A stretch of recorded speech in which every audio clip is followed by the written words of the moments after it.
Welcome to Internet Safety, hosted by Donna Rice Hughes. Over the next hour, you'll learn practical and crucial tips on how to keep your loved ones safe in the digital world. Now, here is Donna. Hi, everyone. My name is Donna Rice Hughes, and thank you for joining our Internet Safety Podcast. Where kids play, predators are preying. Every day, everywhere, countless children as young as infants are being sexually violated, raped, and exploited, both online and offline. 1 in 4 girls and 1 in 20 boys in the U.S. are experiencing child sex abuse. And who better to have as a guest to talk about these issues is a wonderful man and professional who has spent his career, his profession, talking to kids, students, parents, and adults on a regular basis. Is he a teacher, a counselor, a coach, or clergy? Well, he is all of the above. Father William George is currently the senior advisor to the president of the Gregorian University Foundation. Previously, he was advisor to the president of Wheeling Jesuit University. He was also, previous to that, he's got a long bio, president of Georgetown Prep. He also served as special assistant Archdiocese of Washington, and he served as assistant to 3 presidents of Georgetown University. He's a former English teacher where he coached varsity tennis and club ice hockey. Father George, welcome. Well, Donna, thank you for having me. Father George, we met recently at Georgetown University with Father Hans Zollner, who led the first World Congress, Child Dignity in the Digital World in 2017 at the Pontifical Gregorian University in Rome, and developed a global strategic plan in the Declaration of Rome signed by Pope Francis at the Vatican. The Visionary Congress set a milestone in the international fight against child sexual exploitation and abuse. And when you and I met, we were with Father Zollner at the university there over lunch. And this is what started our conversation about your concerns as far as what you're seeing in your work, in your ministry. What are you seeing firsthand with respect to protecting children in the digital world? Well, I really enjoyed that dinner at the Jesuit community at Georgetown. It's a wonderful community, very diverse, and people like Father Zollner come through and add so much to our insights. He is one of the most special people in the world that I can imagine. When we were having that lunch, it was right after we had met with Ambassador Dyer, who's the person at the State Department in charge of the United States covering human trafficking. Yep, right. I remember her saying that, oh my gosh, I was so bored this morning. I was tired.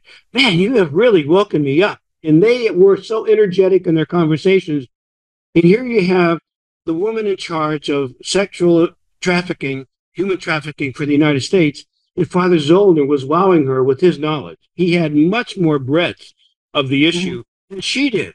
Because do you realize how many Catholics there are in the world? 1,250,000. Only China and India have us beat for numbers.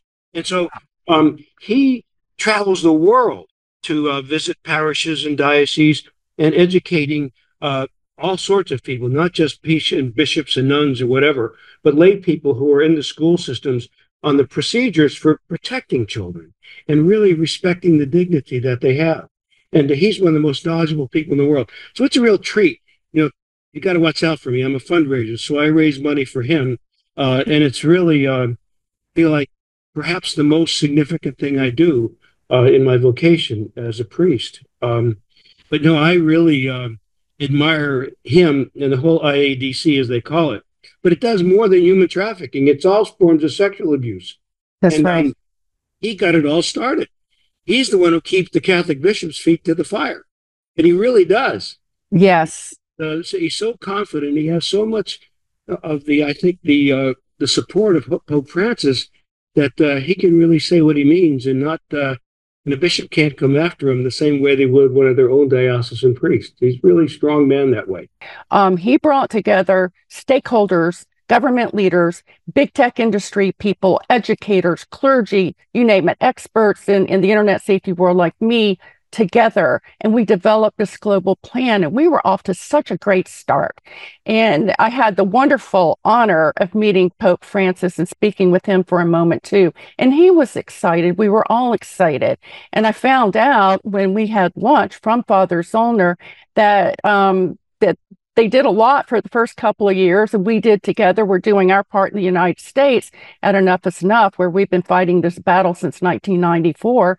But unfortunately, they lost their funding, and which is really sad because this was the first real global effort, and it's a war, isn't it? I mean, we are fighting criminal enterprises.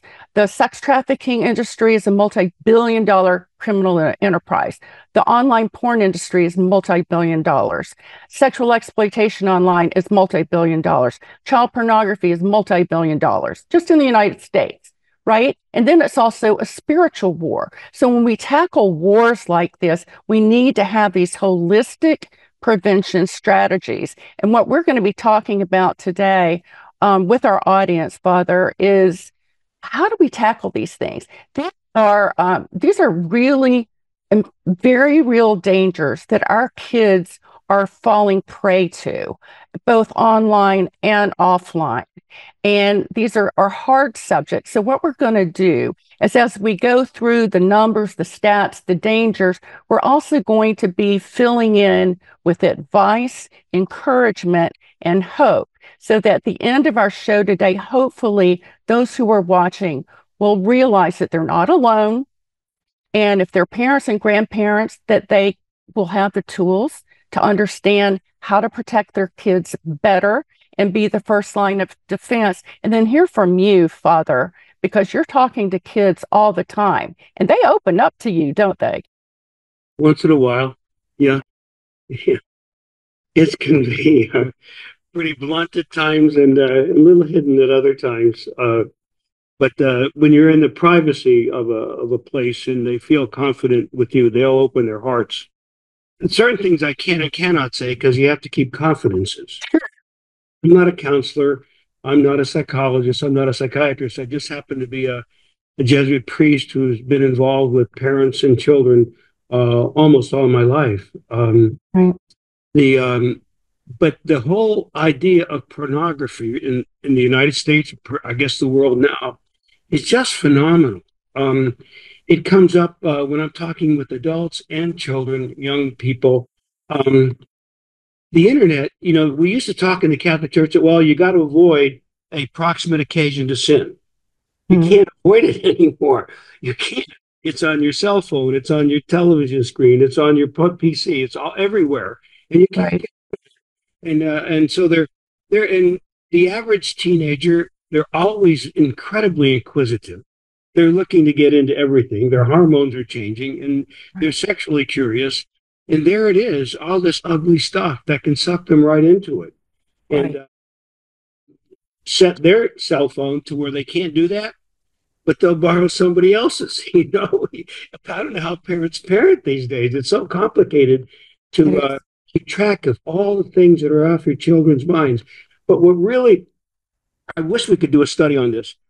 I feel that, I know that if you get hooked on pornography, adults as well as young people, I've heard that they have the same symptoms after they get really addicted to it and they're spending hours a day at it in the evening, whatever. Mm-hmm. They become isolated. Mm-hmm. Then they become lonely. Then they become depressed. And I'm not so sure that it's not necessarily drugs that are leading our children to commit suicide, but the pornography that is so consuming that takes them away from real relationships and friends. I think that happens to adults, but I wouldn't be surprised if it happens to children a lot. And it really scares me because they can't avoid it. And we need to teach in our schools. We need to teach parents on how to deal with this and to have conversations with their children about human sexuality and the wonderful thing that it is, and how those kinds of things like pornography can just steal it away from them. Well, you're absolutely right. And you really just hit all my points. But let me just give our audience some very real numbers as far as what's happening.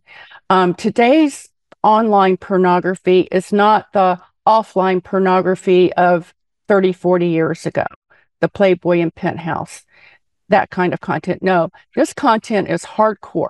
It is extreme, and it is illegal in the United States. We call it obscenity, and it's illegal to produce and to distribute, and yet it is mainstream, and kids have access to this content that's even not protected speech for consenting adults.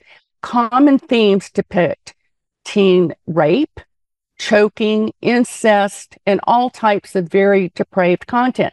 And this type of material that kids are getting drawn into as young as 7, 8, 9 years old, if they have an internet connection, they can get it free of charge. All right. It's just one click away, and it's everywhere, and it's bombarding them. And the pornographers are intentionally going after young people because they know they're curious, as you mentioned, and they know, especially once they get into puberty, that their hormones are raging. They're actually looking, kids themselves who have been surveyed say that they are looking online to pornography to get educated about sex and how to have sex and what to do and what to expect, which is incredibly scary because the version of pornography, I mean, they're selling pornographic lies that it is okay and acceptable and desirable to have sex without commitment, without intimacy, without love, without caring, without treating the other person with dignity and respect. And so this is really corroding childhood innocence. And you mentioned studies. The studies are there. In fact, pornography, online pornography, is called the drug of the new millennium, or the crack cocaine of pornography addiction, because it's right there, anytime, anywhere, 24/7, nonstop. And so you're right, is if a child goes down that addiction path, as you mentioned, they can escalate. They can get highly addicted to this. It actually rewires the brain chemistry, which is why it's such a hard addiction to break, Father. It was like, I mean, I'm sure you've talked to people with all kinds of struggles and addictions, but once you take that toxic substance away, whether it's drugs or alcohol or something like that, then eventually they can detox, but not with pornography. Why? Because it gets wired into the hard drive of the brain. So even if someone stops using it actively online or offline, all they have to do is recall that memory and they go right down that pathway. The Catholic Church is always sued and castigated for the sins of the past. But if in modern times, what the church has done is require any person in the organization that deals with children to be trained on how to identify people who might have terrible tendencies to go after children, or and also to know the symptoms and what to look for. When I was president of PrEP, I dealt with an issue like that. And if I had been trained when I became president of Georgetown PrEP, I would have been able to stop that years in advance. But the way I've been trained now by the church, every month I get something on my computer that challenges me to read it, kept me up to date on the law as far as sexual abuse, what ways it can be prevented. Just keep it up. Every month I have to answer questions at the end of it. And if I get them wrong, it tells me I got them wrong. And then I have to go back and read it again. So every priest, every person, every teacher, every person that deals with children in the church now have to go through that. At least I know of in the United States and other countries. I wonder if corporations couldn't start that kind of training among their own people.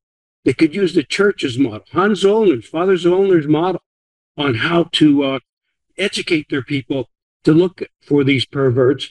And you might be able to notice one in your own office, and that if you just find one, you save many children. So that's my thought, is that it's hard for a school, the schools do it these days because they do their background checks. But if you want to get to the average person, I wonder why corporations couldn't get involved and start to train their own people. That's just a thought. No, I think it's a great thought, and I'm really delighted to hear what you just shared about how the Catholic Church has really gotten out in front to train and to educate those in leadership within the church, and hopefully parents too, as to how to recognize a predator. One of the things I always say is you can't recognize a disguised predator, right? They can be anybody. And the whole definition of grooming is that a predator will attempt to gain the trust and the confidence of either the child that they are attempting to sexually abuse, and or also the child's parents. And that's how they get into that world. And of course, we've seen in recent weeks, I'm sure that you've been seeing this, Hollywood scandals with famous people like Diddy Combs and some folks at Nickelodeon who allegedly were preying on vulnerable kids and youth and young women. And I always see these as, first of all, they're horrible. And you always want to see, the rule of the law coming down and to bring conviction and justice, right? But also, they're teachable moments to say to kids, to youth, they can be anybody.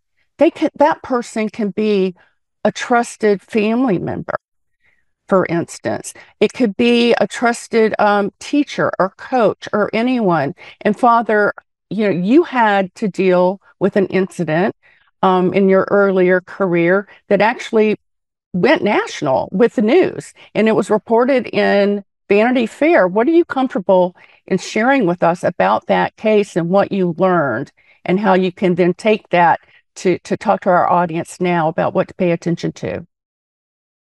Well, first of all, the child or the person who's been abused really needs to trust the person they go to. Unfortunately, this person at Georgetown Prep trusted me, but it was true. At that time, the first time it was brought to my attention, we investigated. So that's not sure enough. But the second time, boom, it was really true. It took a while to believe that a priest who was so popular could do something like that. And then what happened was, what people don't realize, once that happens, the person who calls the cops and the spiritual authorities — I had to call the cops as well as my Jesuit superiors — I'm out of it. They keep it all confidential, what's going through. And so frequently the person, like myself, is castigated by the people for bringing it up. My own Jesuits were beating me to death as if I was being unfaithful to a Jesuit. The faculty were terrible towards me and the young man. It was horrible. It was but when you're done, you're done. It's right, it's right. And eventually, and the police didn't pick up the case for a long time, until a second kid from another school where this person had been brought up. And then there was 2 against 1. That's when they brought it up. So it's very hard for a person to bring this to somebody's attention for fear that they'll just be castigated. And this young man is just a wonderful, generous human being, and he can't come into the seat. He works in California now. He just can't come back home because the pain is too great when he sees people who he once upon a time respected, and everybody was calling him a liar. It's very difficult. One time I was, I say Mass on the Eastern Shore of Maryland pretty regularly, and something came up about where the gospel could lead into the leadership of the church. And I said, the bishops, that are all getting sued like this, and rightly so, they didn't live the gospel. They listened to lawyers too much. When I was at Prep, I listened to the gospel, and I took care of this young man and his family. I love his family. We're still friends. And And I said, and that's made the difference, and really helped. But I said the bishops listened to their lawyers who said to them, "Keep everybody at hands way. Don't get near me. Don't get near them, because if whatever you say, they'll mention it in court, and it can hold it against you." And so the bishops listened to the lawyers, and they got a lot of lawyers' bills.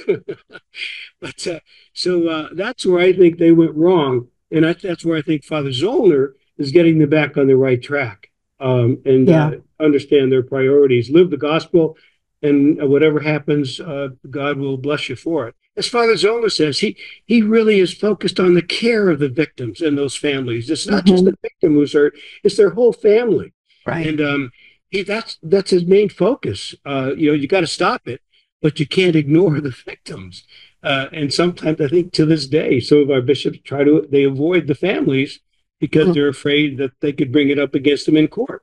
So what? Take care of the families. That's what Christ asked you to do.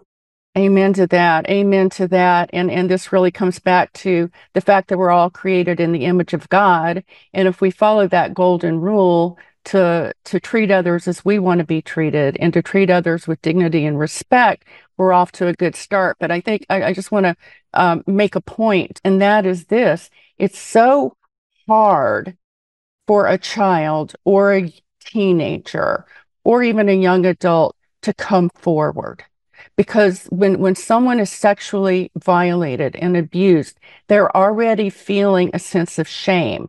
And if the abuser has groomed them well, they have basically tried to tuck them into this isolation to where they can't say anything, or for fear of being exposed, for fear if there have been pictures taken or videos taken of them, that predator will then share those. So they kind of blackmail them in this grooming process to staying silent. So my point is that when a child or a teen does come forward to a parent, to a counselor, to a member of the clergy, I would say believe the child initially. I mean, listen, of course, you've got to hear the details, but it took a lot to come forward, and it's hard. You know this. It's hard for them to come forward because they already know what could come about. And this gentleman experienced it firsthand, and I'm so sorry for that. But I'm just so glad, sir, that you were there for him, that you did the right thing, and you did what God would have you to do, to be that trusted person. The corollary to all that is that now some of the people might have gone to jail who tried to get him to recant. Any people would come after him and say, that can't be true because this is such a wonderful person, et cetera, et cetera. And now it's against the law to do that. But back then it wasn't against the law. The law has caught up to that. But just an interesting thing, when I mentioned in church about the bishops not following the gospel, I'm shaking hands with people after Mass, and a gentleman comes up and says, "Father, you were right on. I was one of the lawyers that worked for the diocese." Really? Yes. So I think I don't know what he's doing, if he's brought in any more cases, but maybe he'll have a different attitude when he approaches the issue if that happens. But the church has really caught up to it. And it's policies that are protecting children and other grown-ups, men, women, children, of every age now, realizing the extent of the illnesses. And God made us sexual creatures, so exactly, it is a wonderful, oh my gosh, marital love, to share your whole life, your bodies, your souls, your hopes, your dreams, your desires with someone for an entire lifetime is so rewarding. And this darn pornography stuff steals that from them. If you get to it so much, you'll never be able to have a true loving relationship where somebody means something to you and you mean somebody to somebody else. And that's a lot of what I talk to them about. I said, try to avoid this stuff if you can, because it'll just take you away from the ability to truly give your heart to another person. That is the best advice. And I really want every parent and grandparent to hear this, because our kids are being bombarded, and they oftentimes think that this is harmless fun. We hear kids, in surveys, They're actually, there was a survey that Barna did, and they asked them, what do you think, rank on what is most immoral? And they said online pornography, not recycling, and a few other things. They put not recycling above use of hardcore pornography. I was like, wow, that's telling you something, right? Because when I've talked to kids, they're like, everybody's seeing it and everybody's doing it. And it's this peer pressure too involved in all of this. And we're actually seeing kids themselves engaging in risky behavior because we know oftentimes what they see, they will want to imitate. And we certainly see this with pornography. Now, about 54% of kids under the age of 15 are consuming this hardcore material. So it's, it's a big problem with youth, obviously. And so I think you're right. We have to teach them what are the harms if you go down this path. It's addicting. It's going to teach you things they're completely counterfeit to true sexual fulfillment in life. And I think it's important that we talk to them about their own sexual integrity and purity, don't you? I do, but that's primarily what parents should do. The young people that I know that are really happily married now, since they were at prep when I was there, are ones that could really talk to their parents. Yeah. Parents can put the child into the real world. What they see in movies and the pornography or the TV or something like that, they can perceive that as real life. But Right. once parents talk to them about it, it's put into the world of fiction, and they begin to realize there's a difference between what I see in this phony stuff and the way real life is. But a lot of the burden is on the parents. We got to educate Really parents is. on how to parent. And it's complicated in our world. If you're a single parent, how much time do you have with your children? If Exactly. parents are working, how much time do they have to raise their children? Now, the schools have more time with your children than you do. Maybe you need to talk to some of the advisors at the school to find out what your child is really into. If in like a school like prep, we really knew our children very well. We could tell when a boy was depressed and ask him questions as soon as he walked on. You could tell by his clothes, his attitude. What's wrong, Johnny? You're not the same kid you were yesterday. What's going on? Right. I lost my girlfriend, that kind of thing. Right, right. And you're so right. Parents really are the first line of defense. And at Enough is Enough, we've spent 30 years fighting these battles to protect kids in the digital world from pornography and other dangers, which we're going to go into in just a second. But we always say parents are the first line of defense. And one of the best ways to help prevent your kids into going down all these paths or being preyed on by a predator is to have regular time with them. And particularly when it comes to the online world, spend time with them, be that trusted person in their life so that if something does happen or they do get exposed to pornography or they feel like they're going down a path of addiction or they've been approached by a predator offline or online, or someone has sent them a sexual picture, or they've been asked to send nudes online, that they can come and tell you, and you're not going to freak out as a parent. You're going to listen, not overreact, and have a conversation because this is real. Kids are facing this all the time, everywhere. I want to come into another growing pandemic, and that is online child sex abuse material that we used to call child pornography. Last year, there were 36 million reports of child sex abuse material with over 105 million images and videos. That's the highest ever reported, and it's up 300% over the past couple of years. Does this surprise you? It sure does. As a person who really tries to follow the gospel, you're reminding me of Jesus saying, scandalize one of these little ones, and you may as well tie a millstone around your neck and dump yourself into the ocean, because it's sort of, it's not only sinful, it's sacrilegious. These are such innocents, and you're taking their innocence away from them. It's horrible. It's just horrible to think of that. It happens everywhere. I It is. remember Congressman Gallegos, we had him talk to a group of people, and was going to be on, sexual abuse, and he got into trafficking within the Native American communities in Arizona. So, oh my God, their own? Yeah, it's everywhere. You're absolutely right. It's everywhere and no one's immune. And I often get asked the question, where is this happening? And where is trafficking happening? Where is child sex abuse happening? I said, anywhere that there's a child and a predator.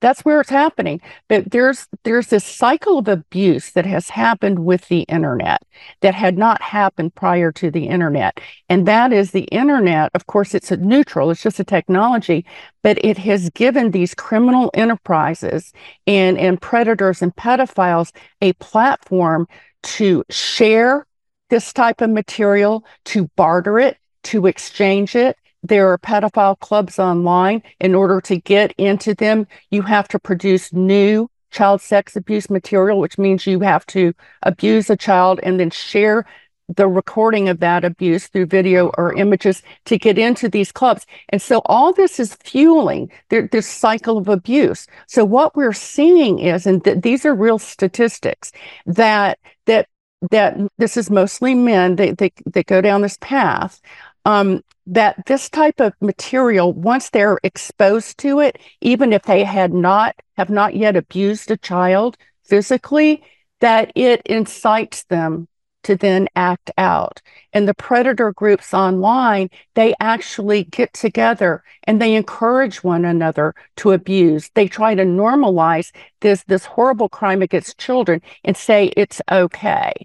They wanted it, and this kind of thing. And so this whole internet has opened up this world to predators and this whole pandemic of online child pornography. The other thing with this content, when a child is abused, that may be a one-time event, or it could be a pattern that has gone on, the abuse, for a number of years. But at some point, that abuse will stop when the child grows up. But once the abuse is captured and it's shared online, that child really, every time someone uses it or sees it or consumes the content, they are re-abusing that child. And it is really a crisis of tremendous magnitude. I just don't know why we don't have laws to prevent that. Well, we actually do. The laws that we do have child pornography laws in the United States. It's illegal to produce, to distribute, and to download.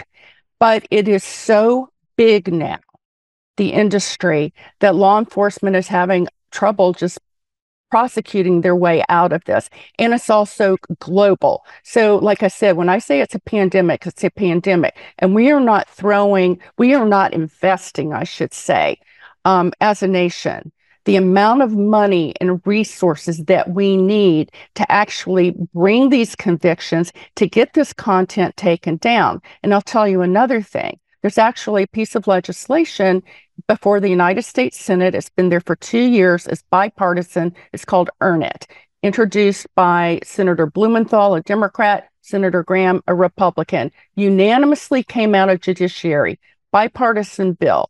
This will be the first time if Senator Schumer will get it to a floor vote, and then it'll go to the House and get passed and signed into the law, that social media platforms and other platforms online, when they find this type of content on their services, they have to take it down and they have to report it. They cannot have blanket immunity, which is what they have right now. So that's a real loophole in the law that we're trying to fix. Terrific. Hope that happens. Yeah, Lord willing, right? But we had just talked about you certainly can't recognize disguised predator, and particularly online, these predators are hiding behind this technology, and it makes it very easy for them to gain the trust of a child, a preteen, or a teenager, because they are actually using places where kids are to prey on them and to groom them. And two of the primary areas that we talk about at Enough is Enough are the gaming platforms, online gaming, and also social media platforms. They really are the new playground of the predator. But I want to talk just a little bit about social media and cyberbullying and some of these other issues. Just this past year, the Surgeon General came out with a warning, and I'm so glad he did. And what he said is that social media is posing a threat to the mental well-being and the safety of kids in the online world. And we just talked a little bit about one piece of legislation, but right now there are over 5 pieces of legislation that have passed the United States Senate Commerce and Judiciary Committees unanimously, bipartisan, waiting for votes. And a number of them are actually holding social media companies accountable to do the right thing, because they're multi-billion-dollar companies. And for the 30 years I've been doing this, they've been saying, oh, let us self-regulate. Well, they haven't. They haven't. And so finally, Congress is acting at the federal level and at the state level, because what's the role of government anyway, right? It's to deter evil. And there's so much evil happening out there in the online world, and we've got to have the rule of law and justice to have updated laws, and the laws that we have on the books to be aggressively enforced. And then hopefully we can begin to at least have government and law enforcement be doing their part to protect kids online. And that's one of the things we worked with the World Congress that Father Zollner headed up. We did talk about the role of governments, and that's one of the areas that we work on at Enough is Enough, and that is, what is the role of government? How do we get government to do more? And then in this case, reining in big tech. In fact, I think I may have told you this, but I wrote an article for Fox News, I think it was about last year, and said, hey, why don't we treat big tech like big tobacco? You remember when the Surgeon General's warning came out and said tobacco could be harmful to your health? Well, now we've got the Surgeon General saying social media and some of this online stuff that's going on is harming children. We know it. The data's there. The research is there. We already know it. Well, we're all entitled, I think, as people of God, but certainly as Americans, to life, liberty, and the pursuit of happiness. And I think this pornography stuff takes away your ability to have true happiness. That's how I see it. It just steals that joy of real, deep, intimate human relations away from our children and our adults now. I mean, adults who probably haven't been into that are getting into it because they have access in all sorts of ways as well. It's not just the child's thing. And I'm so glad you mentioned this, that these are this is adults and kids, and it's also men and women. Yes, it's not just a guy thing, and right. It's boys and girls. When I talk, I'm still surprised now, 30 years into this, fighting this war to protect children online from all these dangers, from sexual exploitation, that a lot of people still think that, especially with the pornography issue, that it's just a guy thing. I said, oh, no. Be very concerned about your daughters.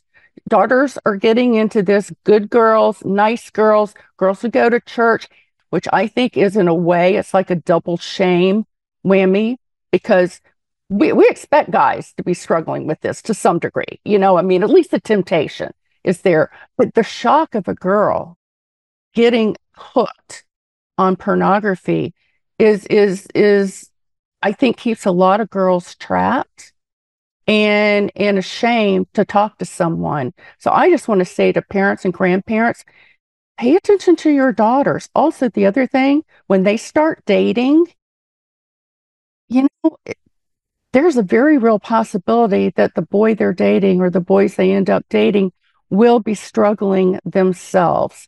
And so this is just something that everyone really needs to recognize as a real problem. And then coming back to Father, what we were talking about, how do you help your kids understand what to be fighting for?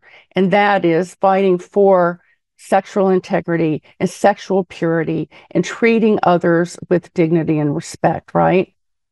The true joy of it. You know, I mean, sometimes parents, I guess, are, I'm not a parent, I'm a celibate, you know, but they may be a little afraid to show, you know, some sort of affection in front of their children. They need to not, you know, be able to let the children know that they enjoy being with one another. I always recommend, especially young couples, but maybe the older they get, they need it. Have date night. Let the kids know that you really like each other. You're just not working to raise them, but you're having fun in your life too, whether it's just once a month or every other week. But don't be afraid to let them see you enjoy yourselves together, or know that you're going out to do it. Go skiing without the kids. The kids don't have to be everywhere. Totally agree, 100%. I've heard some of the best advice on parenting, and you just gave it there. And that is, for husbands, your wife is first. For wives, your husband's first, right? And setting that priority with your kids and being affectionate, showing genuine love and affection, healthy affection is good, because now you're modeling how a man should treat a woman, how a boy dating your daughter, how she should be treated. You're showing your sons how to treat a female. And so all this can be modeled so much at home. And I love the fact that you shared that advice. Well, what I say when I do a wedding homily, I talk a little bit about Romeo and Juliet, but I do I mention to the parents of the bride and groom that this is an important moment, and it marks a real break when you get married sacramentally. That the most important person in the world to their daughter now has to be their husband, and the most important thing to their son has to be their wife. And then I tell the couple that even barring your children, you are the foundation and the rock of the family. And the most important thing a father can do for his children is love their mother. The most important thing a mother can do for her children is love their father. But sometimes we get those mixed up, the kids and the love of the spouse. You're so right. And I've really seen that with this generation. I have 5 grandkids now. And of course, I remember way back when it was, kids should be seen and not heard and that kind of thing. But, but we, it seems now it's just the whole world of parents that I'm seeing in these younger generations is totally wrapped up in their children all the time. And I'm like, when do you get away?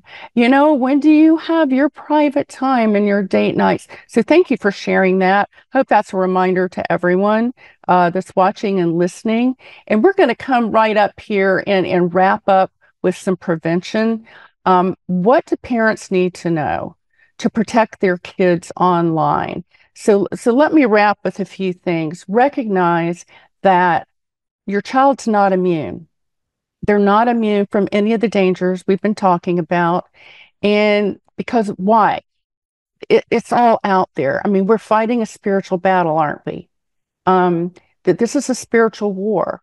And so in the natural, at Enough is Enough, we're working on educating parents and teachers and clergy and just others in general about the dangers online and how to protect kids. We're also advocating for corporate responsibility and accountability, and for the role of government and justice, and then the role of the faith community. But because this is a spiritual war, it's so important, isn't it, that the church is involved as being on the front lines of defense. And I'm so happy what you shared with us at the beginning about what the Catholic Church has started to do in recent years. And I think that's a wonderful business model to take, as you mentioned in the beginning, to corporations and to schools and to others. We all need to be armed to be the first line of defense, right?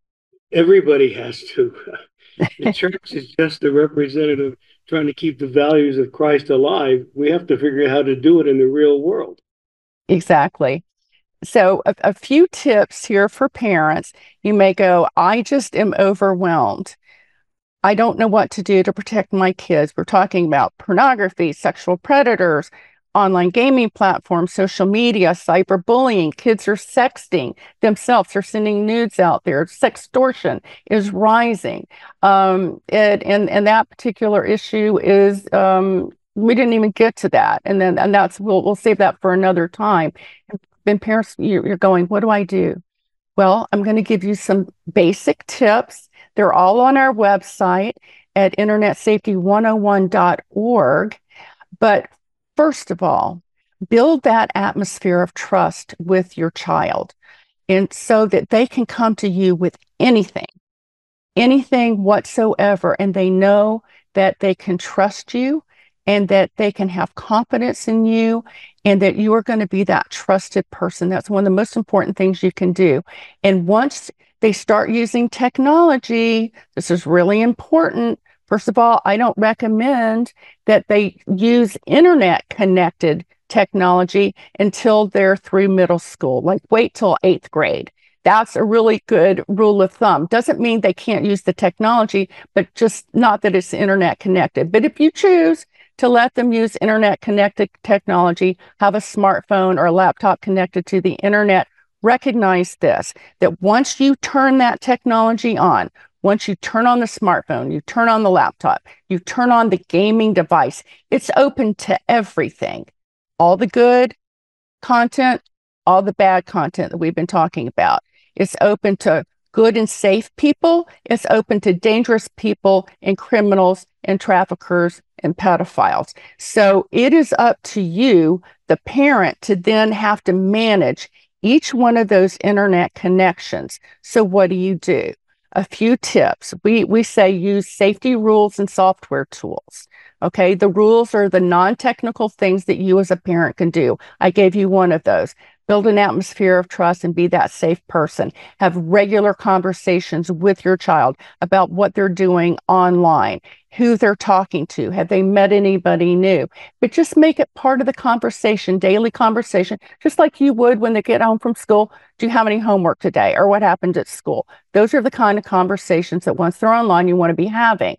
As far as the tools go, turn on the filters. Filters will do a good job at blocking a lot of the content like pornography and child pornography that we talked about. It can also filter other types of content like violence, hate speech, bomb making, access to illegal drugs. So you can do that, and it's going to take some time, because being a cyber parent, it's going to take more time than just being an offline parent, because you got to figure out how to manage all these different devices and technologies. The other is to turn on the monitoring tools. These are different than filters. Now, when you go to a parental control package that you can find on your Apple phone or your Android or your internet service provider or the gaming device, just go to parental control tools and you can turn on the filters, and the monitors will actually help you monitor what your kids are doing and where they're going. And if they're doing something or trying to go to a place that you've told them that they can't go to, and you can block those sites, and you don't have to give them access to everything. And the other thing I recommend is setting time limits. Kids are spending way too much time online. And I think that we all know that. If you go out to a restaurant, you see a bunch of teenagers or preteens or even, grade schoolers, they're on the phone. Are they talking to each other? Typically not. They're often looking at their devices. So let's train them early that this is not a toy, it's a tool. It opens up the good and the evil that's out there. And it's my job as your parent to help you learn how to use this technology and to keep you safe. What would you add to that, Father? You're pretty good, Donna. You're better than I am. Just teach your children well, but teach them to trust you, that you will keep their confidences. And one other bit I would say that if you've got a couple of children, if you're a dad or a mom, get some private time with each one. They will say different things when they're alone with you than when there's another person. 2 is company, 3 is a crowd. And take that child to their favorite store to buy a piece of candy, to buy a shirt or whatever, but just one at a time will really help. Alone time with each child is a big difference. And for dads, not necessarily dads anymore. For me, it was my dad, because he worked so much. He had to work at spending time with me. We'd play little catch with a baseball glove once in a while. And it meant a lot to me as I look back on spend a little time alone with each child makes a big difference. You're so right, and early, right? and start young and make this part of parenting. Thank you for sharing that. And I'm going to just advance in age just a little bit, especially when girls get a little bit older, preteen and teen. Dads, consider a date night with your daughter. The idea of there, just as a priest, when a father dies, I have noticed that it affects the daughters in a totally different way than the young men. And there is a special relationship between father and daughter that should be protected. Well, thanks. I'm going to tear up here because I remember, my dad didn't do date nights with me until I got to college. And I was at the University of South Carolina, and he worked not far from where I was. And it was the first time, really, he would take me to lunch, usually once a week or once every 2 weeks, that we just had alone time. And I will never forget that. It meant so much to me. And plus, I got great lunches, and I didn't have to eat the cafeteria food. But it's just wonderful, wonderful memories. So thank you so much. Pardon me? Go to the women's Final Four in basketball? Yes. No, I didn't go, but I did watch it. University of South Carolina. Good stuff. Good stuff. Go Gamecocks. Go Gamecocks. Absolutely. So, Father, thank you for being with us. Thank you so much. And thank you for spending your time. Thank you for how you are mentoring young men and women throughout your professional life, really. And for just being that trusted person, for being that courageous priest. And how courageous I am, but may God bless your work and continue to bless you, and may the children of the future be beholden to you. Well, it's taking all of us working together, isn't it? And just what one person can do is a lot. So thank you for what you're doing. And I just want to thank our audience for joining us, and to just remind you that you can go to our website at internetsafety101.org, and there you will find all the information you need to protect your kids from any of the dangers we've talked about. We give you warning signs, red flags, conversation starters, you name it. It's all free, and it's all there for you. And I would also encourage you to sign up for our newsletter. We're sending updates almost weekly as to what's going on and what you can do to protect your kids and also get engaged in the fight. So thank you so much. And thank you again, Father George.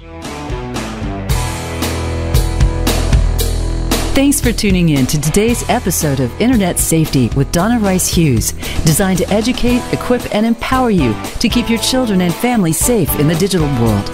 Until we talk again, have a beautiful and safe week.